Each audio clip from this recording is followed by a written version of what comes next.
बिहार के गया स्थित बोधगया के महाबोधि सांस्कृतिक केंद्र में बुधवार को जिला प्रभारी मंत्री नीतीश मिश्रा के द्वारा नवचयनितों के बीच नियुक्ति का विवरण किया गया। राजस्व व भूमि सुधार विभाग बिहार पटना के अधीन बिहार विशेष सर्वेक्षण व बंदोबस्त कार्यक्रम के कहा विभिन्न पदों पर नवचयनित बिहार विशेष सर्वेक्षण सहायक व अन्य को नियुक्ति पत्र दिया गया। गया जिला प्रभारी मंत्री नीतीश मिश्रा के द्वारा नियुक्ति पत्र का वितरण किया गया। इस मौके उन्होंने कहा कि बोधगया एक पर्यटन स्थल है, इसे देखते हुए छोटी से लेकर बड़ी योजनाओं पर कार्य चल रहा है। विभिन्न पदों के लिए नवचयनित 666 लोगों को नियुक्ति पत्र दिया गया है। देखिए पूरी रिपोर्ट। पदाधिकारी कर्मचारियों को मैं पहले से स्वागत करता हूं। जिसे माननीय मुख्यमंत्री जी का और माननीय मंत्री जी का संबोधन के दौरान निर्देश दिया गया है, विशेष सर्वेक्षण कार्य यहाँ पर प्रशिक्षण के उपरांत तुरंत ही शुरू होगा।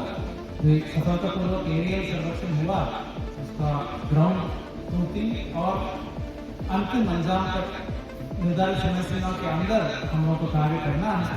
इसके लिए समयबद्ध तरीके से, अच्छे तरीके से, मेहनत के साथ हम लोगों को काम करना होगा और अंजाम देना होगा। इसके महत्व क्या है, इसके बारे में माननीय मुख्यमंत्री जी ने आप सबको बताया है, पुनः दोहराना नहीं चाहूँगा। तो विशेष रूप से माननीय प्रभारी मंत्री महोदय को बहुत बहुत धन्यवाद देता हूँ। उनके आगमन पहली बार गया जिला में, पहले कार्यक्रम में हुआ और अच्छे कार्यक्रम यहाँ आयोजित हुआ है। इसके लिए मैं बंदोबस्त कार्य को भी धन्यवाद देता हूँ। अब सबको शुभकामनाएं देते हुए मैं अनुरोध करूँगा माननीय प्रभारी मंत्री जी आप सब लोगों को संबोधित करें। आप सबका हृदय से धन्यवाद कि आप सब ने समय निकाला और एक बहुत महत्वपूर्ण अवसर पर आप सब यहाँ आई हैं और आप सबका शुभकामना और आशीर्वाद इन सबको मिलेगा। जिलाधिकारी त्यागराजन जी, जिला प्रशासन की समस्त टीम, ज़मीन के भी मैं खुद जनप्रतिनिधि हूँ और अनेक चुनाव लड़ा है, जैसा माननीय मुख्यमंत्री जी ने कहा। और सबसे अधिक समस्या अगर कहीं होती है या टकराहट या तनाव होता है, हम सब मुख्यतः ग्रामीण परिवेश से ही आते हैं। उसमें ज़मीन विवाद, भू विवाद ही सर्वाधिक होते हैं। और माननीय मुख्यमंत्री जी के साथ क्योंकि वर्ष 2005 में जब सरकार बनी तब से काम करने का अनुभव मिला है, तो ज़मीनी विवादों को दूर करने के लिए जो भी प्रयास किए जा सकते थे, ये बात सच्चाई है। पुनः उस बात को उन्होंने यहाँ पर उल्लेख किया और मैं भी साक्षी हूँ उस बात का। जो 2005 से न्याय के साथ विकास की यात्रा प्रारंभ हुई बिहार में, बहुत अधिकांश समय इन विचारों पर भी गया कि कैसे कैसे हम संशोधन करें, क्या बदलाव लाएं, जिससे जो हमारा जो लैंड डिस्प्यूट्स है उसको हम रिजॉल्व करें। बहुत कम समय के लिए मैं भी राजस्व मंत्री था सरकार में, कहीं समय मिला, लेकिन इसमें भी जो मैंने देखा, मैंने भी यही महसूस किया कि जितने मामले पेंडिंग होते हैं, चाहे जो गांव में आपस में परिवार में भी तनाव होता है या आसपास में तनाव होता है या थाने में जो शिकायतें जाती हैं या जिलाधिकारी जब जनता से रूबरू होते होंगे, तो जो तरह की समस्याएं आती हैं उसमें अधिकांश मुझे आप सब के ऊपर बहुत जिम्मेदारी है। और मैं तो यही मानता हूं कि आप सब आने वाले बिहार का एक निर्माण का माध्यम आप बनेंगे, आप बिहार की प्रगति के वाहक बनेंगे। मैं उद्योग विभाग का मंत्री हूँ, पर्यटन विभाग का मंत्री हूँ।